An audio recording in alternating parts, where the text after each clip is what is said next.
temos algumas novidades, caro telespectador. Você pode acompanhar o programa Direito e Justiça em Foco de qualquer lugar que você estiver. Basta ter um celular. Isso mesmo. A Rede Gospel de televisão, agora, está disponível para o sistema Android e o iOS. O aplicativo, que é gratuito, permite que você tenha acesso a toda a programação da emissora em tempo real. Quando o aparelho estiver conectado à internet, é óbvio. Portanto, todo domingo, onde você estiver, às 22 horas, assista o programa Direito e Justiça em Foco em tempo real. Tá bom? Conto com você. Retornamos. Hoje conversando com o excelente advogado, Dr. Luiz Carlos Crema. Luiz Carlos Crema, eu tenho muitas perguntas a fazer a você. Inúmeras. Mas você, no primeiro bloco, fez uma colocação muito boa a respeito da fundamentação, né, do artigo 85, etc. Agora eu te pergunto, em rápidas palavras, por favor, e quando ela era presidente da Petrobras, e com a compra da Pasadena, também não há um crime que se percebe, né, no andar da carruagem? E não há, a nosso modo de ver, dúvida nenhuma. Inclusive, tem um parecer do professor Ives Gandra Martins muito fundamentado nesta linha de raciocínio, embora não seja o alvo específico. O Ives Gandra Martins, aliás, ele deve estar nos assistindo, que é uma grande honra, meu querido amigo e mestre Ives Gandra Martins. Ele fala a respeito da culpa. Ele não fala sobre o dolo eventual, coisa parecida. Ele fala da culpa, a culpa que é a negligência, e ele vai mais além ainda. Ele se manifesta sobre a imperícia. Esta é a fundamentação que ele propõe. O que você acha? Eu concordo em gênero, número e grau com essa posição do professor Ives. No caso da Dilma, no caso de Pasadena, por exemplo, ela própria confessou a sua incapacidade. Ela própria confessou a culpa ao se expressar que ela não leu as disposições da cláusula, mas assinou. Então a prova é cabal, a culpa, né, de imprudência, de imperícia e negligência é latente, é evidente. Então isso aí não há dúvida. Inclusive ações nos Estados Unidos, né, que é o que nós temos conhecimento, que estão buscando a responsabilidade já ingressaram das pessoas. Com a ação nos Estados Unidos, já ingressaram. E por que ela não foi citada lá? Eu acredito que, por enquanto, é uma questão política, enquanto que ocupa o cargo de presidente da República. Sim. Nada mais do que isso. E a AIA, como é que ficou? Eu também não tenho conhecimento destas disposições no Tribunal de AIA. Parece que em AIA há um processo já formalizado. E parece que eu também não tenho conhecimento, eu perguntei. Sim. Só para que a gente já deixe no ar, para que a gente converse numa próxima oportunidade sobre isso. Muito bem, eu queria que você me dissesse o seguinte, olha, cabe ao presidente da Câmara dos Deputados analisar e dizer se aceita ou não um pedido de impeachment. O atual presidente da Câmara, Eduardo Cunha, tem negado o encaminhamento dos recursos ao plenário da Casa. O que você acha desta atitude? Não é obrigação dele já encaminhar? Perfeito. É obrigação legal. Num país que vive num Estado de direito democrático, o presidente da Câmara ele não tem obrigação de encaminhar? Tem, até porque a lei assim estabelece. Né? A decisão dele é de uma admissibilidade da denúncia que vai ser submetida a uma comissão a posteriori. Sim. E ao fazer isso, a nosso ver, é um ato de império. Né? E é pior do que se viver numa monarquia, porque esbarra nele e você não tem com quem mais fazer discussões ou apresentar recurso, embora a lei estabeleça, mas passa novamente por ele. Sim. As posições do presidente da Câmara, Eduardo Cunha, nós notamos nitidamente duas posições ao longo, no decorrer de outubro do ano passado até o presente momento. A primeira, enquanto que ele ainda estava aliado ao presidente Dilma, a negativa dos impeachments era em defesa da presidente. Agora, o não recebimento ou a demora no receber é em defesa própria. Porque Porque ele está sendo processado, está né? sendo processado no Quer dizer, Conselho de veja, Ética. vamos ser claros aqui, nós não podemos enganar o telespectador, meu Deus do céu. Está sendo processado, entre aspas, em termos. Porque nem o Renan também está sendo processado. Também. Mas como é que fica isso? Na justiça comum, quando alguém é processado e há uma fundamentação bastante eloquente no sentido do cometimento do delito, da infração penal, ele é denunciado, já vai para o processo e também há alguns casos em que se pede o quê? A prisão preventiva. Ao meu ver, a prisão preventiva é um instituto bastante regular em casos de crimes de altíssima periculosidade do agente, não é? Por que essas coisas não acontecem? A nosso ver, não só por questões do próprio Ministério Público, que eu as desconheço. Doutor Rodrigo Janot. Porque eu as desconheço de não fazer ou não agir, por conta que as provas de materialidade e de autoria estão configuradas, e também do próprio STF. A Suprema Corte, ao que nos nota, e a minha crítica ela é nas análises de cenário, e é o que eu conheço de lá, a interferência do econômico sobre o jurídico, a interferência do político sobre o jurídico, ou das questões políticas, infelizmente é uma realidade hoje nas Cortes Superiores do Brasil. Então eu acredito que seja mais por conta destas questões políticas ou econômicas que não se há uma decisão para tirar ou afastar do poder pessoas que, no mínimo, têm uma suspeição. Tem que afastar imediatamente. Provável, afastar imediatamente. Tem prova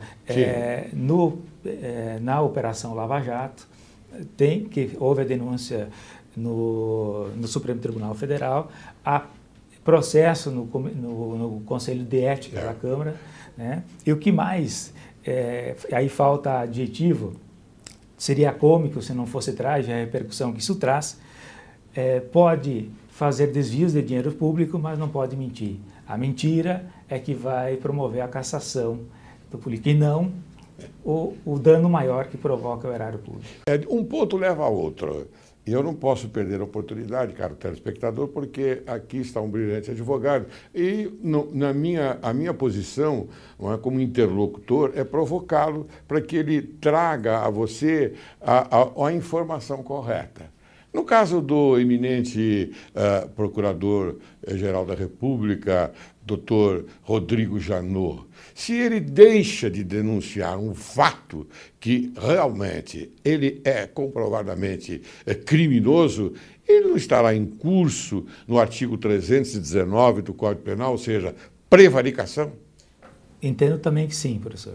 E sem preocupação em responder desta forma, porque em outros casos, quando nós fizemos pedidos de impeachment do próprio Lula, quando o próprio Tribunal de Contas, na época, atestou que ele desviou dinheiro da CID, né, e aí está expresso no voto do Tribunal de Contas, o Procurador-Geral da República não tomou nenhuma iniciativa. Nós fizemos uma interpelação junto ao STF em desfavor do então Procurador-Geral da República para solicitar as razões de que ele não tenha agido, e aí citando também os dispositivos constitucionais e problemas de ordem administrativa que também isso vai ocorrer. E, a nosso ver, é o mesmo caso do atual Procurador-Geral da República. Muito bem, vamos então prosseguir na nossa conversa, porque nós temos que informar o telespectador a respeito do impeachment. Portanto, eu lhe pergunto, cabe algum recurso sobre o despacho do presidente que deferir o recebimento desta denúncia? Cabe. Essa disposição consta expressamente no regimento interno da Câmara dos Deputados. Vou citar o dispositivo, tomar liberdade de citar o dispositivo. Fique à vontade. Porque o presidente da Câmara se nega a aceitar que ele existe. É o parágrafo 3º do artigo 218 do regimento interno da Câmara dos Deputados. Parágrafo 3º do artigo 218. Que estabelece que se o presidente da Câmara indeferir o recebimento da denúncia, cabe recurso ao plenário da Casa.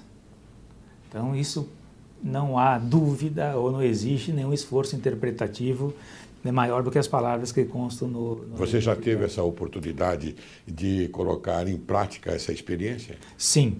E o presidente da Câmara negou o segmento do recurso. Negou o segmento. Negou o segmento porque, sob o argumento de que para fazer recurso ao plenário só se for deputado. Meu Deus do céu. Tá? Mas o choque maior veio do STF.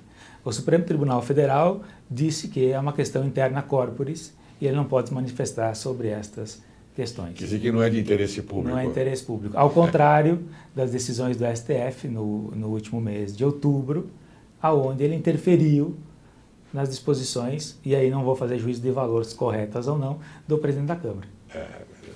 Muito bem. O Supremo Tribunal Federal suspendeu o rito anunciado por Cunha para dar andamento aos pedidos de impeachment da presidente. Explique no que consiste este rito e qual a consequência da decisão do Supremo, já que você tocou no Supremo Tribunal Federal.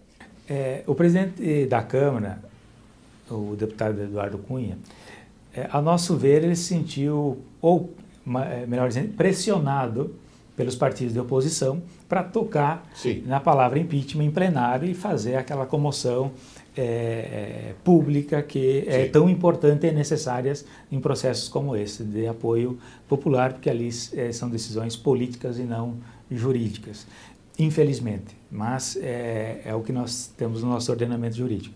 O presidente da Câmara, então, ele estabeleceu um rito processual interno de como o processo de impeachment deveria andar, qual é o procedimento interno na Câmara dos Deputados, estabelecendo, após o recebimento, se ele não receber, qual o passo seguinte, o prazo que se tem, a criação da comissão especial. Então, são questões internas. E isto que o Supremo Tribunal Federal, nas liminares, disse que ele não poderia fazer porque tem uma lei específica que rege a matéria. Embora numa rápida análise, o rito estabelecido pelo deputado Eduardo Cunha, ele não foge muito das disposições da 1079, que é a lei do impeachment. Claro, claro. Então, isso, de fato, é uma conotação mais política do que jurídica, inclusive, a nosso ver, do próprio STF. Muito bem. As investigações que envolvem Eduardo Cunha, já que você tocou nele, podem afetar a decisão dele sobre os pedidos de impeachment, não pode, doutor? Ou não? Ou ele está isento? Eu acredito que sim, embora todas as... Ele não está isento. Não está isento. Embora todos os juristas, e com o devido respeito que eu tenho a todos, comentam que a decisão é do ocupante do cargo, ou seja, é o cargo do presidente da Câmara que vai fazer a análise. Ora, a nosso ver, não tem como desassociar, né, a figura da pessoa física do ocupante do cargo que vai definir um processo como esse. Ainda mais quando há uma denúncia grave no STF, né, sobre a pessoa do presidente da Câmara, e também um processo no Conselho de Ética. Então, ao nosso ver, ele não tem a isenção para fazer essa apreciação e, quem sabe, moral, ou quiçá moral, para fazer tal apreciação. Bem, doutor Crema, nós sabemos que atualmente existe um acordão, podemos classificá-lo assim: Lula, Dilma, Cunha e Renan. A sua visão é igual à nossa, ou seja, aqueles que naturalmente trafegam pelos atos ilícitos, não é? Através de uma associação criminosa, se unem para fazer uma boa partilha que os beneficie? Analisando todo esse cenário de que nós viemos não só hoje, mas nós acompanhamos isso desde o ano de 2005, quando iniciamos a fazer as denúncias contra o então presidente Lula, com problemas na Petrobras. Então, análise para responder esse questionamento são de 10 anos atrás. Particularmente, a máquina que foi movida para roubar dinheiro da Petrobras, para desviar recursos, eles não foram criados por meros gerentes ou diretores da Petrobras. é impossível, ou até mesmo E muito menos parlamentares. e muito menos por empresários. Né? É muito menos por empresário. E nem também por parlamentares. Né? É de conhecimento, é público que esse tipo de decisão é do alto escalão do executivo. No caso, é vinculado sim ao ministro de Estados e à presidente da República. Nós particularmente não temos dúvida com relação a isso e ao que se denota a Operação Lava Jato está chegando e trilhando Sim. nesse caminho, Claro. né, onde nós temos, batendo as portas do presidente Lula, uma série de investigações e de indícios. Alguns deles foi obrigado a prestar esclarecimento no Ministério Público sobre a matéria. Ele já prestou esclarecimento? Prestou numa ação sobre tráfico de influência internacional. Sim. Tem alguns casos, e aí a cautela, a nosso ver, apropriada dos condutores da Operação Lava Jato, para que se colhe as provas antes que se faça ou que se ultime as decisões. Cá entre nós, doutor Crema, o eminente magistrado Sérgio Fernando Moro, ele é de uma excelente qualidade na magistratura. E avanço mais ainda, a experiência e maturidade de um juiz de primeiro grau. Ele é maravilhoso, é uma pessoa maravilhosa, ele é cuidadoso. E oxalá chegue ao final para o gáudio do povo brasileiro expurgar essa turma, não é, do governo federal. Perfeito, eu concordo e são os meus votos também ao ministro Moro. E é toda a equipe, a operação da Lava Jato, a forma que vem sendo conduzida.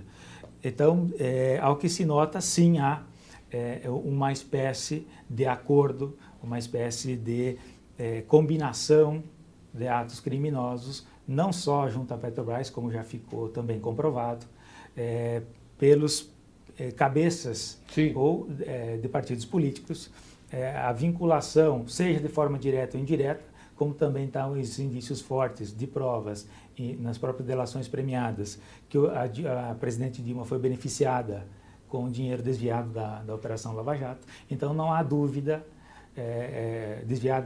da Petrobras, não há dúvida de que sim, há uma ligação muito forte entre Lula, Dilma, Renan e Eduardo Cunha. Tanto é que a presidente Dilma tem foi beneficiada com recursos da Petrobras, ao que se extrai das delações premiadas da Operação Lava Jato, e elas, obviamente, têm que vir com provas. Claro. Tá? O presidente da Câmara tem uma denúncia formal já no Supremo Tribunal Federal, que também sugere um indício de prova. O presidente do Senado também está na investigação. Então, não há dúvida que há, sim, uma relação entre essas pessoas e essa organização. Muito bem. Doutor, rapidamente, tramita no Superior Tribunal Eleitoral uma ação que pede a cassação da Dilma e do Michel Temer. Explique qual o teor desta ação. Michel Temer também seria cassado?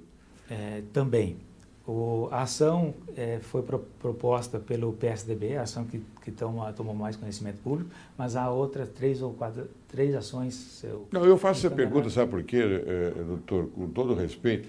O Michel Temer, o nome e a figura do Michel Temer não está sendo envolvida nessa história toda. É por isso que a gente fica até preocupado, porque quanto ao nome dele, está limpo na minha visão. Exato. Há os indícios na partido político, que é o PMDB, mas não diretamente ao presidente. Sim, não diretamente ao presidente, está certo. O que ocorre na cassação, nesse tipo na ação que tramita no Tribunal Superior Eleitoral, ela envolve a chapa que foi eleita. Então, e como não há na legislação eleitoral desassociar essa vinculação, no caso da cassação da presidente Dilma, o Michel Temer automaticamente fica cassado. Embora a gente tenha visto os esforços nos últimos dias do vice-presidente buscar apoio de juristas mas ele parou, para né? separar ele já parou com isso. Porque ele é um homem muito inteligente, muito culto e preparadíssimo, um excelente político. Bem, doutor, o que o senhor achou do fato da mídia forte? Eu coloco como mídia forte não divulgar as manifestações que estão acontecendo, que acontecem e estão acontecendo em Brasília em prol do impeachment contra o presidente. Estão todos acampados lá. Perfeito. A gente até está colocando uma imagem para ilustrar melhor. A nosso ver, é um grande desfavor, não só ao povo brasileiro, mas à República, à nação. Porque quando não se divulga fatos tão importantes como o que estão acontecendo agora, sim, ao que tanto o Partido dos Trabalhadores prega de democracia, né, a não divulgação destes atos ou da informação é um desserviço também à democracia, ao Estado Democrático de Direito e ao cidadão brasileiro que não tem acesso a essas informações e à distância da capital de todos os estados ou municípios do país. Então isso é um desfavor e, a nosso ver, esse desfavor também está ligado a alguns interesses, como infelizmente quase tudo que acontece em nosso país. Eles estão blindados, doutor? A palavra não sei se é blindado, mas que há uma rede de proteção e de segurança, nisso tudo há. Porque como se descobriu isso na Petrobras, né? Algo que seria inimaginável, impossível de mensurar, quem não nos garante que não há isso junto à imprensa, que não há isso junto a outros setores que atuam junto ao governo, já que na Operação Lava Jato isso está tomando contornos e uma extensão gigantesca. Nós corremos o risco de uma guerra civil? Eu torço que não, mas no caminho que está andando, a provocação do Partido dos Trabalhadores de incitar o ódio, de incitar a separação de povos, de cor, de classes sociais, né, eu não diria que era iminente, mas ela é um caminho perigoso que o Partido dos Trabalhadores e a presidente Dilma estão trilhando. Muito bem, Direito e Justiça em Foco está cumprindo o seu dever de informar bem a sociedade brasileira. Por isso que nós trouxemos o eminente e culto advogado, Dr. Luiz Carlos Crema, hoje aqui neste programa. Portanto, eu peço ao senhor, Dr. Luiz, que ofereça suas considerações finais. O momento ele é muito importante para o Brasil e principalmente para o povo brasileiro. É o momento de nós, povo brasileiro, irmos além. E o ir além não é só focar no processo de impeachment ou no processo da cassação da presidente Dilma, que, a nosso ver, é iminente e, oxalá, ao meados do ano que vem, nós temos isso resolvido, se é que o Brasil suporta isso até lá. Mas o povo precisa revisitar alguns conceitos de moralidade, de honestidade, de ação, para estabelecer que tipo de padrão e que tipo de país ele quer. Né? É o que vai decorrer da índole política também, que ele prefere. Então, esse é o momento de o povo sim fazer e participar. A pressão junto ao governo, a nosso ver, não é só as manifestações de rua, porque isso nos coloca em desvantagem, sim, porque a rua é território do PT, e o PT sabe como dissuadir, manipular e isso vir contra. Então, o povo, a nosso ver, deve fazer uma mobilização silenciosa. Né? Concordo com a reação dos motoristas, dos caminhoneiros, mas que não tranquem as rodovias, que não saiam de suas casas, né? Que as indústrias, que os empregadores se sensibilizem e deixem de fazer alguns atos em protesto.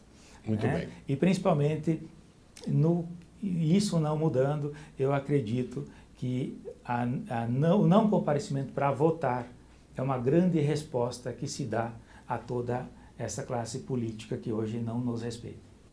Outra intransigência, na minha visão, é a obrigatoriedade do voto. Isto não se pode admitir num país que pensa em democracia.